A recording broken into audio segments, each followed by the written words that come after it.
እኔ አምኛለሁ በጌታ ስለዚህ አጋንንትን አወጣለሁ በአዲስ ቋንቋ ይናገራሉ ይላል እዚህ ጋር አያቆምም ቀጠልና ምን አለች እባቦችን ይይዛሉ ይላል እስቲ ያዙት አራት ነጥብ የለውማ ሄዱና እስቲ ኮብራ እባብ ያዙ እስቲ በሰው አምኖ የለ ቃሉ እኮ ያመኑት እነዚህ ምልክቶች ይከተሏቸዋል ካለ በኋላ በስሜ አጋንንትን ያወጣሉ በአዲስ ቋንቋ ይናገራሉ ቃል አቆመ ይቀጥላል እኮ እባቦችን ይይዛሉ ይላል እስቲ ያዙት አምነው የለ በጌታ ቀጥሎም ይላል የሚገርም ነገር ቢጠጡ አይጎዳቸውም እስቲ በረኪና ይሞክሩት ይናገራል ቃሉ የሚገርም ነገር ቢጠጡ ነው የሚለው ዘማሪያም አይደለም ያለው ቃሉ ነው የሚገርም ነገር ቢጠጡ አይጎዳቸውም ይላል እስቲ አይጥመርዝ ይብሉ ውጤቱን በጋራ እናያለን ምክንያቱም ያመኑትም እነዚህ ምልክቶች ይከተሏቸዋል ሲል በስሜ አጋንንትን ያወጣሉ በአዲስ ቋንቋ ይናገራሉ ካለ በኋላ ምንድነው እባቦችን ይይዛሉ ይያዙዋል የሚገርም ነገር ቢጠጡ አይጎዱም ያ ብቻ ይናገራል እጃቸው በድውዮች ላይ ይጭናሉ እነሱም ይድናሉ ዘለዎችን ነጥብ ከላይ ያለው እባቦችን ይይዛሉ የሚለውስ ለማን ነው ላመኑት አይደል የሚገርም ነገር ቢጠጡ አይጎዱም የሚለው ቃል ላመኑት አይደል አይ ለዚህ ነው ለተሰጣቸው ነው ለተሰጣቸው ለዚህ አይደል ሰማዕቱ ቅዱስ ጊዮርጊስ እዚህ ቤት ያላችሁ አስናሲዮስ የሚባለው ጠንቋይ በሬው ላይ ያቺ ላሚቷ ላይ ሹክ ሲልባት ምን ሆነሽ ነው ለሁለት እኩል ሰነጠቀች ሚዛን ቢያስቀምጥ እኩል መዘሩ እንዳንተው እንጂ አሁን እንደዚህ ምን ታረጋለች እነ ዱዲያኖስ ጊዮርጊስን ለመግደል ፈልገው መልተኛ እኮ ነው የመጡት መልተኛው መጣና ደግሞ አንድ ላም አምጡልኛል ልክ እንደ ስቴዲየም ሰው ቁጭ ብሎ ነገስታቶቹ መኳንንቶቹ ያዩ በጆሮ ሄዶ ሹክ አላት ይሄ ጠንቋይ በሬዋ ያለምንም ቢላ ያለምንም ስለት እኩል ወጣ ስንጥቃለ አሁን አያርገው እዚህ ቦታ ቢሉ ምን ትላላችሁ አንተው እንጂው ምን ቢላ ሳይስ ምንም ነገር ሳይስ በጆሮ ሹክ ብሎ አንድ ሰው አንድ የምታያዋትን ላ እኩል ቦታ ስንጥቅ ያደርጋል ይሄ ነው ጥቂት ነው አይጭኛ በመልእክት በተአምራት ምን ይሾላል ጥንቃቄ ያለው ክርስቲያኖች ከዛ ምን አለ ሚዛን አምጡልኛል ጭብጨባውን አስቡት ጊዮርጊስ ቆሟል ይሄ ሁሉ መለተኛው ጊዮርጊስ ለመገል በዚህና በዛ ሚዛን ላይ ያስቀምጥ ያቺ ለሁለት ሰነጠቀችውላ በዚህ ጋር ያለው ስጋዋና በዚህ ጋር ያለው እኩል መዘነ በስመ አብ አሁን ጊዮርጊስ ሞተ ተባለ ከዛ ስጋ ቆንጥሮ መተቱ መትቶ ጥንቆላውን ጠርቶ አጋንንትን ጠርቶ መርዝ ቀምሞ ጊዮርጊስ በቃቻው ደናሁ ብሎ ሰጠው በስመ አብ ወወልድ ወመንፈስ ቅዱስ ብሎ ሲያማትም ያ መርዙ ውሃ ሆኖ ቀረ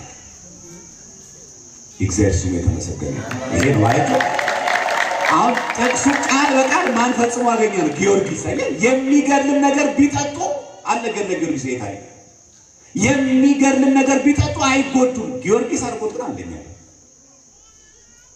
የሚገርም ነገር አለ የተባለ ጠንቋይ ተጠርቶ አለ የተባለ መተት ተጠርቶ አለ የተባለ ጥንቆላ ተጠርቶ አጋንንት ተጠርቶ ከቅዱስ ጊዮርጊስ አምላክ አይበልጡማ ከኛ ጋር ያለው ከነሱ ጋር ይበልጣል ስልጣን በተሰጣቸው ሰው አጋንንትን ማውጣት ሉቃስ 9:1 ላይ 12ቱንም ሐዋርያት ይላል በአንድነት ወደ እርሱ ጠርቶ በአጋንንት ሁሉ ላይ ደዌን የሚፈውሱ ዘንድ ኃይልና ስልጣን ሰጣቸው ይላል ምን አለ ኃይልና ስልጣን ስለዚህ አጋንንትን ለማውጣት ስልጣን መስጠት አለበት ከባለቤቱ ከእግዚአብሔር ማንም ሰው ብድግ ብሎ አጥማቂ ነኝ ድግ ብሎ አጋንንትን አወጣለሁ አይባል ካህን ቅስና ሲቀበል የማጥመቅ ራሱ ጸጋ ነው አቦታ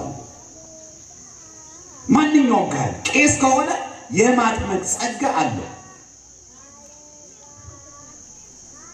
ጳውሎስ ደግሞ ሲነገር እናገኛለን አንደኛ ቆሮንቶስ 12:9 ላይ ለአንዱም በዚያው መንፈስ እምነት ይላል ለአንዱ በአንዱ መንፈስ የመፈወስ ስጦታ ሰጪው ማን መንፈስ ቅዱስ ለአንዱም ተአምራት የማድረግ ለአንዱም ትንቢት የመናገር ለአንዱም መናፍስትን መለየት ለአንዱም በልዩ ልሳን መናገር ለአንዱም በልሳን ተነግሮ መተርጎም ይሰጣል ምን ማለት ነው እኔ አሁን እዚህ ጋር ቆሜ በዕብራይስጥ ቋንቋ ብናገር አዲስ ቋንቋ ነው። ቋንቋን የተናገርኩት ዕብራይስጥ ግን አላውቀውም። እየሰበኩ ነው በዕብራይስጥ ቋንቋ፣ እናንተ ዕብራይስጥ ቋንቋ አሰሙ። ስለዚህ ምን ያስፈልጋል? በዕብራይስጥ ቋንቋ ደግሞ እንዲገለጥ ደግሞ ልክ እንደ መጋቢ አዲስ መልአከ አማረ መጥተው ደግሞ አሁን ዘማሪያ የሚነግራቸው ዕብራይስጥ ሆኖ ተርጉሞ ይናገራል። እየሰማችሁ ነው? አሁን ያወራሁት ዕብራይስጥ ሆነ እንዴ? እየሰማችሁ ነው አይደል? ስለዚህ ተርጉሞ መናገር ደግሞ ጸጋ ይሰጣል። አንድ ሰው ቋንቋውን የተናገረ ትርጉሙን የማያውቅ። ለምሳሌ እኛ ቤተክርስቲያን ላይ በተለይ በሰሙነ ሕማማት ግዕዝ ድብን አድርጎ እያነበበ እሺ፣ ወደ እናንተ ብሎ ሰው እንግሊዘኛ በደንብ የሚያነብ ግን እንግሊዘኛ ትርጉሙን የማያውቅ ሰው አይ ትርጉሙን እንግሊዘኛ እኮ እያነበበ ነው፣ በጥሩ ሁኔታ እያነበበ ነው፣ ግን ትርጉሙን ግን አያውቀውም። ስለዚህ እንግሊዘኛ የሚያነብ ሁሉ እንግሊዘኛ ትርጉሙን ያውቃል ማለት አይደለም። ኳስ ጨዋታም እኮ የእኛ ህዝብ የሚያየው እኮ እድሜ ለኳሷ እንጂ ኮሜንታተሩ የሚያወራው እንግሊዘኛ ገብቶት እኮ አይደለም። ተነስተን እኮ የምንጨፍረው እኮ ኮሜንታተሩ ገብቶ አብሮ እኮ ነገሩ እኮ አይደለም። መች ሰምተን ቋንቋ ግን ያ የምትንበለበለው ክብ ኳስ አለ፣ ስትገባ አብረን እንጫወታለን። እድሜ ለኳሷ እንጂ ማን ገልጦልን? ሰው እኮ ቋንቋውን እያወቀ አይቶ እንግሊዘኛ እያነበባን ሰው እንግሊዘኛ ትርጉም ማያውቅ ኢቭን አማርኛ የተናገራችሁ የአማርኛ ትርጉም ትውልድ የለ ማታውቁት የአማርኛ ትርጉም እኮ አለ። በራሳቸው ራሱ በሃዲኛ ቋንቋ ራሱ ማታውቁት ቋንቋ ቃላቶች አሉ፣ ከባድ ቃላቶች አሉ። ለተሰጠው ነው። አሁን እዚህ ጋር ጠይቃችሁ ነው። ከአንዱ መንፈስ ከመንፈስ ቅዱስ ለአንዱ አጋንንትን የማውጣት በትንቢት የመናገር በቋንቋዎች የመናገር ተአምራት የማድረግ ይሰጠዋል። አሁን እዚህ አጋጣሚ የመጣችሁ ፕሮቴስታንት እንግዶች ካላችሁ በእግዚአብሔር መንፈስ ቅዱስ ስም አጋንንት እንዴት ያወጣል ይባላል። እራሱ እግዚአብሔር መንፈስ ቅዱስ ከአንዱ ከእግዚአብሔር መንፈስ ቅዱስ ለእያንዳንዱ ሰው የተለያየ ጸጋ ይሰጣል። የሚሰጠው ለብዙዎቹ ነው። ሰጪው ግን ስንት ነው? አንድ። ሰጪው የማይችለውን ነው እነሱ የሚችሉት። አጋንንትን የማውጣት ስልጣን ሰጥቶ መንፈስ ቅዱስ፣ እሱ ግን አጋንንት ማውጣት ይችላል። እንዴት በእግዚአብሔር መንፈስ ቅዱስ ስም አጋንንት ያወጣ እንዴት ይባላል? ተቀባዮቹ እንዲችሉ ያስቻለ አምላክ እሱ ራሱ ሰጪው እንዴት አይችልም ይባላል? እንዴት በኢየሱስ ስም ብቻ ማገር የሚወጡት እንዴት ይባላል? በእግዚአብሔር መንፈስ ቅዱስ ስምስ እግዚአብሔር መንፈስ ቅዱስ አለ ተአምር የማድረግ ስልጣን፣ ለአንዱ ደግሞ ትንቢት የመናገር ስልጣን፣ ለአንዱ ደግሞ አጋንንትን የማውጣት ስልጣን ይሰጣል። ሰጪው ማነው? እግዚአብሔር መንፈስ ቅዱስ። እሱም አይችለው ነው። ባለቤቱ ሳይችል ነው ለሌሎቹ ፍጡራን የሚያድለው። ምን አይነት ፈጣሪ ነው ይሄ? ትርጉሙ ራሱ ኢሎጂካል እኮ ነው። አመክንዮ ራሱ ይሰጣል። እግዚአብሔር መንፈስ ቅዱስ ራሱ የማይችለውን ነው ስጦታ የሚሰጠው። ትርጉም አይሰጥም ነው። ለዚህ እንዴት በእግዚአብሔር መንፈስ ቅዱስ አጋንንት ያወጣል? አጋንንትን የማውጣት እኮ ጸጋ ሰጪ እኮ አንዱ መንፈስ ነው ያለው ጳውሎስ በዚህ መልእክቱ። ለእያንዳንዱ ጸጋ ይሰጣል። ይሄን ሁሉ ጸጋ የሚሰጠው መንፈስ ቅዱስ ግን ስንት ነው? አንድ ነው። እንዴ ለአንተ በዕብራይስጥ ቋንቋ እንድትናገር መንፈስ ቅዱስ እየገለጠልህ መንፈስ ቅዱስ ዕብራይስጥ አይችልም ይባላል? አረ ነውር ነው ባካችሁ። አረ ግድ የለም ከኦርቶዶክስ ጥላቻ ውጡ፣ ግድ የለም። እንዴ አንተ በዕብራይስጥ ቋንቋ አንተ በግሪክ ቋንቋ እንድትናገር መንፈስ ቅዱስ ስጦታ እየሰጠ አይ እኔ የሰጠኝ እኮ ዕብራይስጥና ግሪክ እንድናገር ነው፣ ግን እኮ የሰጠኝ እኮ እግዚአብሔር እኮ ግሪክና ዕብራይስጥ ቋንቋ አይችልም ይባላል እንዴ? ለአንተ ሰጥቶ ሰጪው ከተቀባዩ እኮ ይበልጣል። 100 ብር ለአንተ እያበደረ 100 ብር የለውም እንዴት ትላለህ? ሰጪው መሰለኝ የሰጠህ ለአንተ። ለነሱ አጋንንትን የማውጣት ጸጋ እየሰጠ መንፈስ ቅዱስ አይ በእግዚአብሔር መንፈስ ቅዱስ ስም ግን አጋንንት ያወጡ እንዴት ይባላል? የበጎ ስጦታዎች ሁሉ ግምጃ የስጦታዎች ሁሉ ባለቤት እሱ ራሱ ሆኖ ሳለ እግዚአብሔር እንዴት ብንስለው ነው? ጥበብን ማስተዋልን ለሁላችንም ያድለን። እሺ ሌላው አጋንንትን ማውጣት በራሱ ብቻውን አንድ ሰው የበቃ ቅዱስ ነው አያሰኝም። አንድ ጸጋ ነው። ልክ የመቀደስ ጸጋ እንዳለው ሁሉ፣ ልክ የመስበክ ጸጋ እንዳለው ሁሉ፣ አንድ ሰው ማህሌታዊ የመሆን ጸጋ እንዳለው ሁሉ አጋንንት ማውጣት እንዳንድ ጸጋ ነው። የቅድስና መለኪያ አይደለም። ሰባኪ ሁሉ ገነት አይገባም። ዘማሪ ሁሉ ገነት አይገባም። መዘመሩ ቅዱስ ነው፣ መስበኩ ቅዱስ ነው፣ መቀደሱ ቅዱስ ነው። ያንን ግን ቅዱስ የሆነ አገልግሎቱ ግን ራሱ በትክክለኛ መንፈሳዊ ካልተመራ ክርስቲያናዊ ስነ ምግባር ከሌለው አይጸድቅም። ማስረጃ ሉቃስ 10:19 ተመልከቱ። እነሆ በደንብ ስሙ፣ እባቡንና ጊንጡን ትረግጡ ዘንድ በጠላትም ኃይል ሁሉ ላይ ስልጣን ሰጥቻችኋለሁ። በደንብ ስሙ። ማነው ሰጪው? ክርስቶስ። እባቡና ጊንጡን ነው ትረግጡ ዘንድ በጠላትም ኃይል ሁሉ ላይ ስልጣን ሰጥቻችኋለሁ ካለ በኋላ የሚጎዳችሁ ምንም የለም። በደንብ ስሙ። የሚጎዳችሁ ምንም የለም ካለ በኋላ ነገር ግን መናፍስት ስለተገዙላችሁ በዚህ ደስ አይበላችሁ። እንዴ ስልጣን ሰጥቷቸው አጋንንትን እያስወጡ መናፍስትን እያወጡ ሙት እያስነሱ ድዌዎችን እየፈወሱ በዚህ ደስ አይበላችሁ። በምን ደስ ይበላችሁ? ስማችሁ መንግሥት ላይ ተጻፈ ደስ ይበላችሁ። ይህ ደስ አያሰኝም። ሰጥቷቸዋል እኮ ስልጣኑን። ሰው እኮ የተፈወሰ ነው። በዚህ ግን ደስ አይበላችሁ። እንደው የሚገርም ደግሞ አሉ። ማቴዎስ 7:22 ላይ በዚያን ቀን ብዙዎቹ ጌታ ሆይ ጌታ ሆይ በስምህ ትንቢት አልተናገርንምን? በስምህ አጋንንት አላወጣንምን? በስምህ ብዙ ተአምራት አላደረግንምን ይሉኛል። እኔ ግን ከቶ አላውቃችሁም እላችኋለሁ። እግዚአብሔር ከዚህ ሰውር። ልክኛ ቢጦቹ እንደማለት ስንት መድረክ ላይ ቆሜ ያልሰበኩ ብለው የታለ ምግባር፣ ስንት የመዝሙር ካሴት የለብኝም ብለን ብንናገር የታለ ምግባር፣ ስንት ቅዳሴ ቆሜ ያልቀደስኩ ሲለው ካሁን የታለ ምግባር፣ የታለ ያተረፍከው መክሊት? ይሄው ጥያቄ። እኔ እኮ ዲያቆን ነኝ እኮ እግዚአብሔር ነው ናሃል። ስንት ጊዜ እኮ ጽዋን ይዤ እኮ ደምን ይዤ ቀድሻለሁ። የታለ ምግባር? ይጠይቃሉ። ልክ ናቸው እኮ ሰዎች። በስሙ እኮ አጋንንት አውጥተዋል እኮ ትክክል ናቸው። በስሙ እኮ ትንቢት ተናግረዋል። በስሙ እኮ ተአምራት አድርገዋል። ከቶ አላውቃችሁ ብላችኋል። አጋንንትን ማውጣት አንድ ሰው ቅዱስ ነው ያሰኘው። በእርግጥ አሁን አጋንንትን እናወጣለን ብለው ጥሩ ቢዝነስ ሆኗል። ካሴት ይቀረጻል፣ ሲዲ ይቀረጻል፣ ጥሩ ይሸጣል። የታባቱ ዙም ይቸበቸባል። ደራደረጉ ስንት ጠበል አጠገባችሁ እያለ ስንት የምንጠመቅበት መንገድ እያለ እምነት እያለን እጃችን ላይ ለተሰጣቸው ሰዎች ነው። ቢሰጣቸው እንኳን ከልብ የምርም ከእግዚአብሔር ቢሰጡ እንኳን ራሱ አጋንንትን ስላወጣ ብቻ አንድ ሰው መንግሥት አይገባም።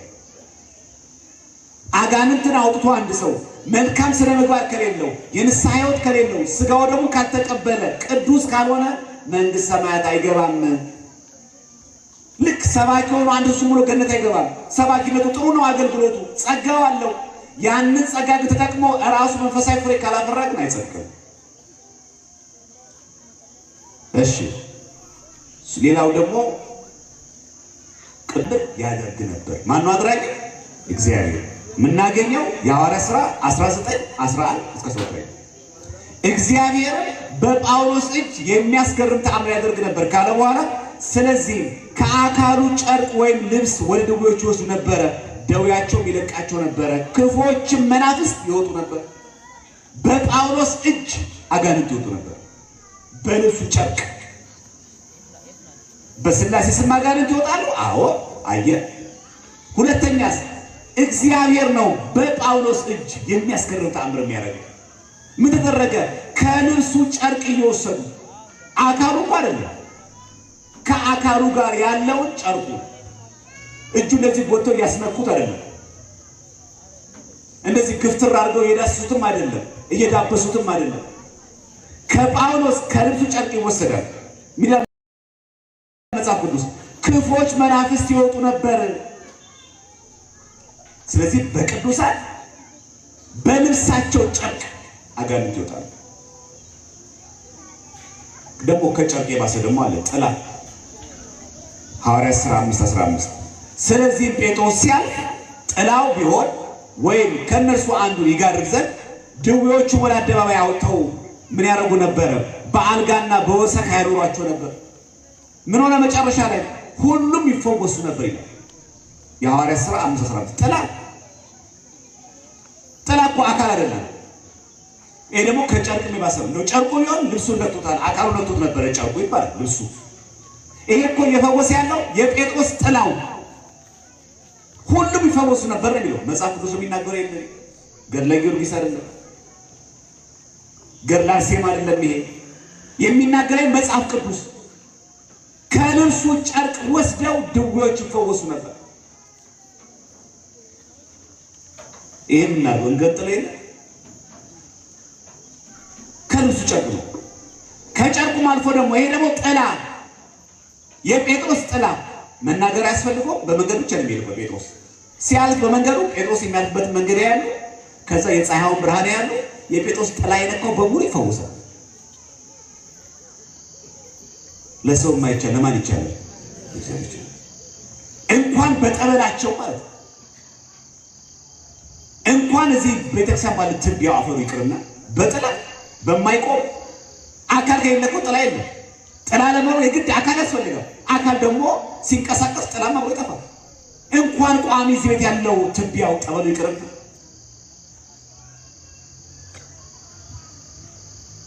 እዚህ ሮም ጣሊያን ላይ ሐምሌ 5 ባለፈው ለጴጥሮስ ጳውሎስ እንደሰማችሁ ታሪኩን እንደምታውቁት ጳውሎስ አንገቱ በሰይፍ ተቀልቷል።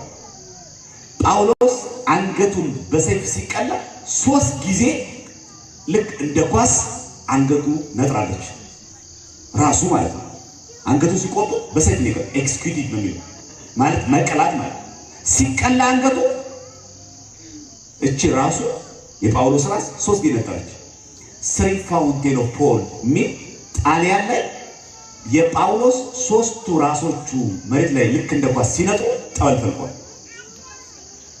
አሁን ሮም ጣሊያን ላይ ያለ ታጥሮ ማለት ነው።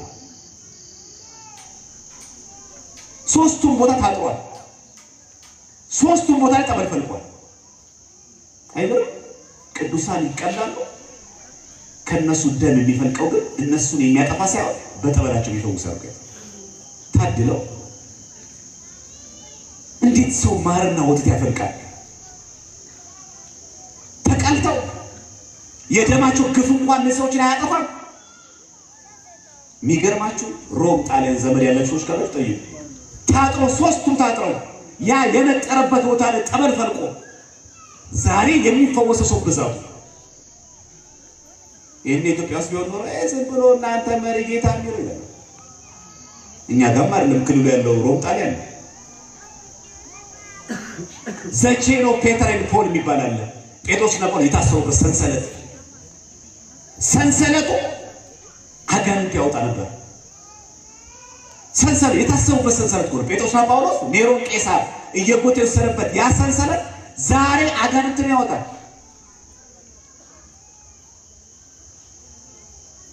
በእኛ ሀገር ብቻ ሲሆን ስለሚነገር የቀድሞውን ታሪክ ልንገራችሁ። እንዳልኳችሁ ያ የሳውዲ አረቢያ ሰው ከሳውዲ አረቢያ ተነስቶ ነው ሶሪያ የሚጎበኘው። ታሪኩ ያለው የሶሪያ ታሪክ ላይ ነው ያለው፣ ድረገጽ ላይ ነው ያለው። ዲሴምበር 2004 በውጪዎች ማለት ነው። እና ከሳውዲ አረቢያ ተነስቶ ሰውየው ከሚስቱ ጋር ወደ ሶሪያ ይመጣና ሊጎበኝ ከተማዋን ይቃኛታል። ቢጎበኝ ግን ሁለቱ ደስታ የላቸውም፣ ምክንያቱም ልጅ የላቸውምና። እግዚአብሔር ያሳያችሁ እንግዲህ ይሄ አስጎብኛቸው ምን ሆናችሁ ነው? ሶሪያ ከተማ አታምርም ወይ? እንደው ሳውዲ አረቢያ ሆነችባችሁ ወይ? ለምንድን ነው ደስ ያላችሁ አላችሁ። በእርግጥ የመጣነው እኛ ከሳውዲ አረቢያ ነው። እኔም ባለቤቴ ሙስሊም ነን። እኛ ችግራችን የከተማው ውበት ሳይሆን ልጅ ናለን። በእርግጥ ቤተሰቦቼ እሷን ፍታትና ሌላ አግባ ይሉኛል። እኔ ግን በጣም ስለምወዳት አይደለም ሰው ስለምወዳት እሷን መተውከሙ ከበደኝ። ቢሆንም ግን ልጅ አሁን ማለት ነው። አሁን እኛችን እናወራለን እንጂ ይሄ ችግር እኛ ጋር ነው አለ። እንዳገቡ 6 ወር ጠብቁና ምን ሆነ አዲስ ነገር የለም እንደዚህ አትሉ ማለት አመት ሲቆይ ደግሞ ምን ሆናችሁ ነው? 2 ዓመት ቆዩማ በቃ እንትን በላ አንተ ዘረን ተካ ዘር ካለው ታዲያ የሚደረገው እንዲህ ብሎ የሚያከቁ ቤተሰብ ነው ያለው። ጓደኛ እንኳን ቤተሰብ ልጆች የማስውታዎች ናቸው። እኛ ከሌሎቹ ከአሕዛብ እንነስ፣ ከሰውዬ እንነስ። እንዳልኳችሁ ቅድም ጠዋት ሰው ሳያገባም ሲቀር ምን ነው የለሽም የለህም ካላገቡ ችግር ነው። መምከር ጥሩ ነው። በጊዜ ተሰብሰቡ፣ 30 ቦታ አትሆኑ፣ አንድ ቦታ መርጠሽ አንድ ቦታ አንድ ሴት መርጠህ ተወስነው ጥሩ። ግን ልክ እንደ ጭቅጭቅ እነሱ ሳይፈልጉ እንደቀሩ አስመስሉ። አንዳም ደግሞ ከእናንተ ይበልጣል። ደግሞ ትዳሩ ምትሆን እኮ አንቺ ነሽ። ደግሞ ሰው ደግሞ ሳይኮሎጂካሊ ሲጎዳለ ታናሾችሽ እኮ አገቡ፣ እገሪት እኮ ሁለተኛ ወለደች፣ አንቺ እዚህ ቆመሽ አይባልም። ነውር ነው። ስንቶችን አሳደቅናቸው በሆነ በዚህ ልጅ ከሌለ መከራ ሲወለድ ምን ነው አንድ ብቻ ደግሞ ሴት ብቻ እና ጭቃ ነው ጠጥፈው ይስወል። አንዳንዱ ሰው እኮ ወንድ ልጅ ፍለጋ እየተባለ እኮ 5 ሴት ወልዶ እኮ 6ኛ ኮምፒውተር ሰው የማህበረሰቡ ጥላቻ ነው። በጣም ብዙ ችግር ያለበት ክርስቲያኖች ከፈተናዎች ሁሉ ፈተና በልጅ መፈተን። በሬ ቢሆን ይታረዳል፣ ቤትም ቢሆን ይሸጣል፣ እቃም ቢሆን ይጣላል። ግድ ልጅ ግን ምን ይደረጋል? ሰው ደግሞ በጣም የሚሳለቅባቸው። ሁለተኛው ልጅ ደግሞ እኮ ሲጎዳችሁ ካልወለደ ያ ሰው ሁለተኛ ሶስተኛ ክርስትና ይጠራቸዋል። ሰው ላይ አትፍረዱ። ልጆችን ሰጪው ማን ነው? ራሱ ባለቤት። በደንብ ስሙ። ይሄ ግን ጎብኚ አንድ ነገር መከራቸው። እኔ በእርግጥ እንደናንተ ሙስሊም ነኝ፣ ግን እዚህ ሶሪያ ቤተክርስቲያን ላይ ሶሪያ ከተማ ላይ ጼዴንያ የሚባል የማርያም ቤተክርስቲያን አለባቸው። የታምረ ማርያም ያለች አለ ጼዴንያ ማርያም፣ እሷ ማለት የእንግሊዝኛውን ስታነቡ ቴዴንያ ይላል፣ ጼዴንያ ማርያም ነው። ገዳሙ አለ እዛ ሶሪያ ላይ። የኦርቶዶክሶች ማርያም ሲሳሉባት ሊትሰጣለች አሉ ነገራቸው። መቼስ የቸገረው ሰው የትም ሄደ።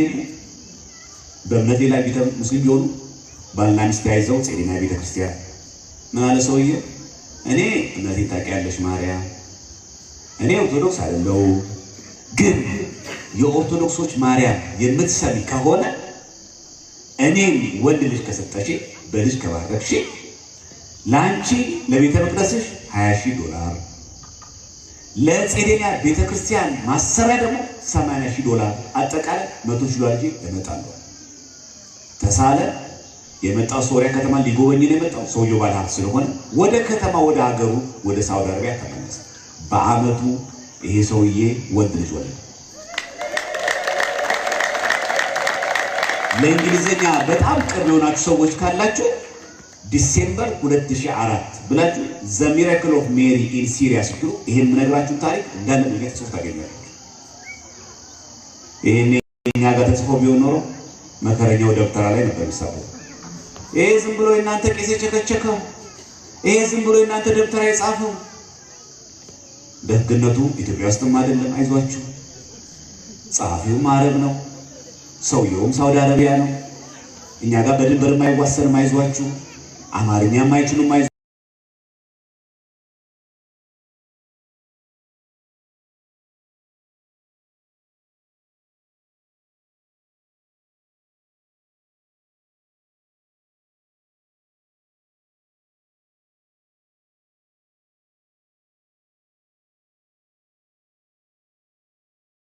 የዛሬ 21 ዓመት 22 ዓመት ታሪክ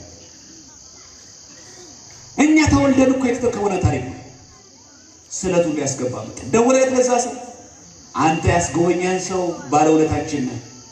በርግጥ እንደኛ አንተ ሙስሊም ብትሆነ እንዳልከኝ እኮ ያቺ የኦርቶዶክሶቿ የጼዴንያ ማርያም ገዳም ስለቴን ፈጽሞ ደግሞ ማሰሪያ ብያልኩት በሳምሶን ላይ ይመጣለሁ።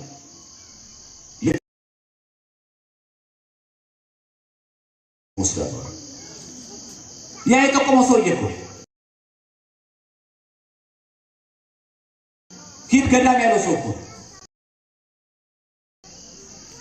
አዎ እኮ እኛ ነን። ስንት የገዛ ወንድማችንን ወደ ቤተ ክርስቲያን ካቀረብን በኋላ ተመልሰን ጠላታቸው የሆኑ ሰዎች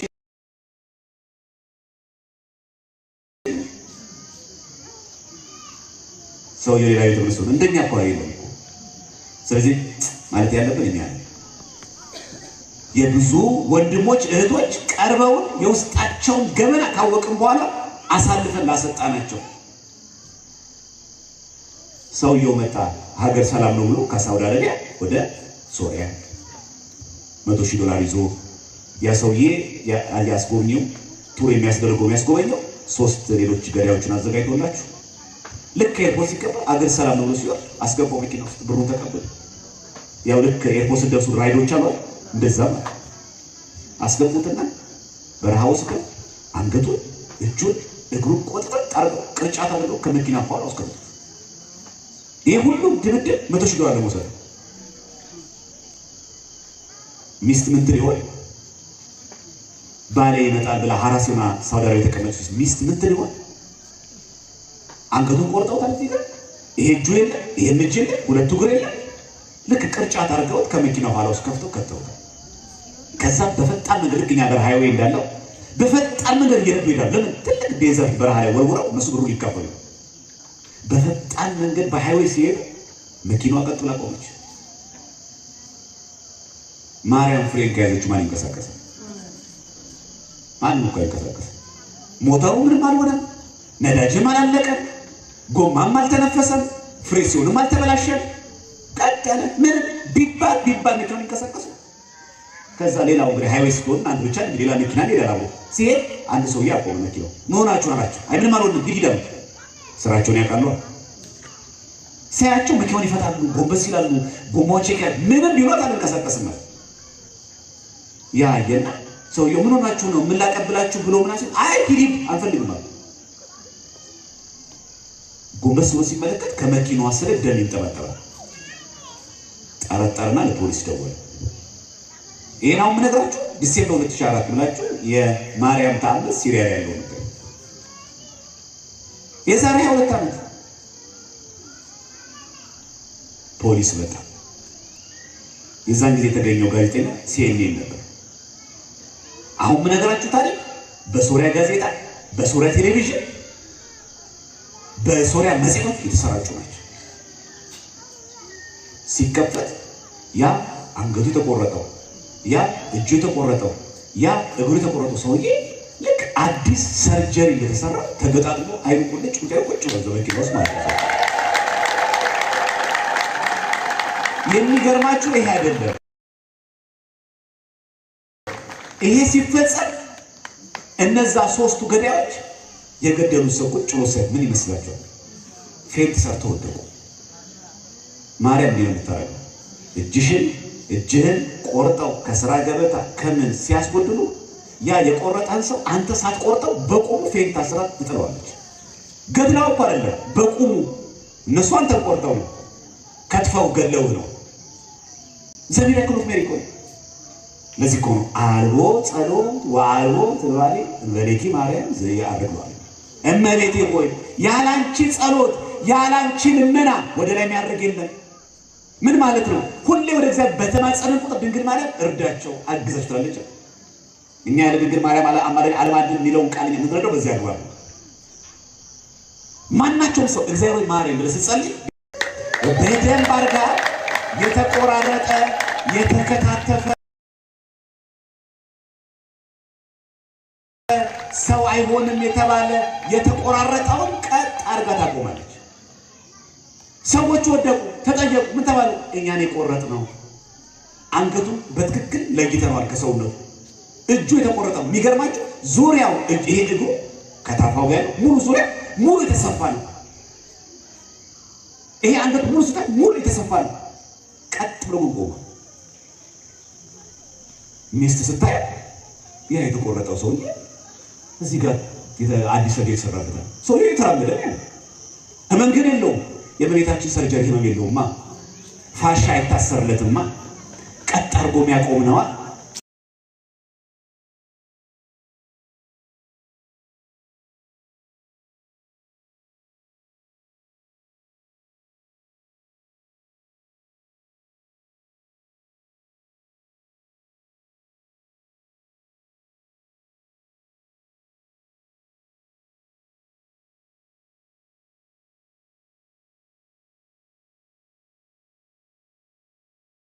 ዳለና ለቤታችን ተቀጥልልን። ወስብሐት ለእግዚአብሔር። ድሮ ያስተማረን የመከረን የገሰጸን የአባቶቻችን አምላክ ቅዱስ እግዚአብሔር ቅዱስ ስሙ የተመሰገነ ይሁን።